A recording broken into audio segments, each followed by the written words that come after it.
Welcome to Widescreen, I'm Dan Slevin.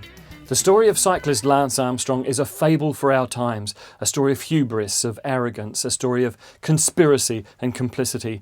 In some ways it's a story about stories themselves, the power of them and how much we need them, and how much we need to believe them.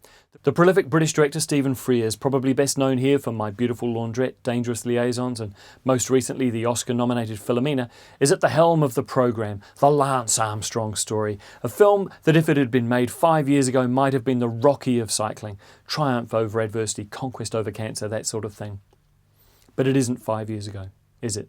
Scripted by John Hodge of Trainspotting fame and based on the best-selling book by Sunday Times cycling journalist David Walsh.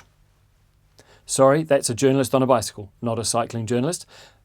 This is David Walsh, and he's the hero of our story. When Armstrong was dominating Tour de France after Tour de France in the early 2000s, Walsh was almost the only reporter who smelled a rat full of erythropoietin, steroids and human growth hormone.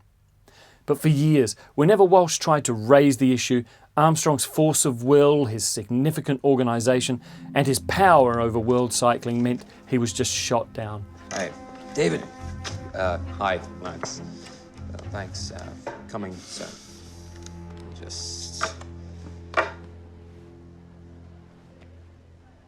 Dr. Ferrari made a statement about EPO. Do you remember that? No. Did you ever visit Michele Ferrari? I did know him. How did you know him? In cycling, you go to races, there are lots of people, small community. Did you ever visit him? Did I get tested by him? Did I go there and get consulted on certain things? I mean, perhaps.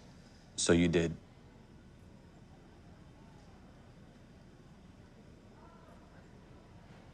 Sorry, just because the tape recorder won't really pick up on your body language, can I get a yes or a no on that?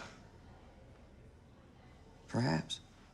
In 2004, the Sunday Times lost a libel suit filed by Armstrong about those allegations, leaving him clear to continue cheating, himself as much as the rest of us, until he finally sort of came clean to Oprah Winfrey in 2013.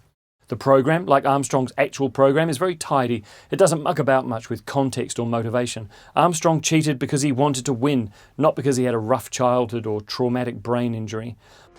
I'm Lance Armstrong. I know who you are. Hi. I want to be like one of your guys. I want to be on whatever program they're on. The film shows that he was ready to cheat even before the cancer and recovery that made him famous in 1996. But the film and an intense performance by Ben Foster also shows that, at least in the early days, he was trying to do the right thing with his cancer charity, even though it all ends up going testicle-shaped in the end. Next question. David Walsh, Sunday Times. Mr. Walsh, good to see you here. Lance, do you feel a responsibility personally to promote a better image for cycling? And if so, how do you reconcile that with your doctor/trainer being so associated with doping? You're talking about Dr. Ferrari? I am. Right. Okay. I'm confident in my relationship with Dr. Ferrari. I believe he's an honest man. I believe he's a fair man. I believe he's an innocent man. You know, people are smart. People will look at the facts. People will say, okay, here's Lance Armstrong. Here's a relationship. Is that questionable? Perhaps. Will they say, Lance Armstrong tested positive? No. Because I have never tested positive for performance-enhancing drugs. Has Lance Armstrong been tested? Absolutely. I am the most tested athlete on the face of the planet. Is there now a test for EPO? Yes, there is. Will he pass every test because he does not take EPO? Yes, he will. Next question, please. The programme also acknowledges Armstrong's self-righteous justification that he wasn't a common cheat. He was a very uncommon cheat, the best cheater in a business full of them. Okay, guys, the bar's open. The film is funded by Amazon Prime, the American video streaming service, and you can sort of tell that they expect most viewers to be watching on much smaller screens than at the cinema. There's some fairly ropey makeup at times and some obvious green screen pretending to be the Champs-Elysees. But the cycling in the Alps and the Pyrenees itself often looks good enough to make up for it. I'm Dan Slevin, this has been Widescreen. See you next time.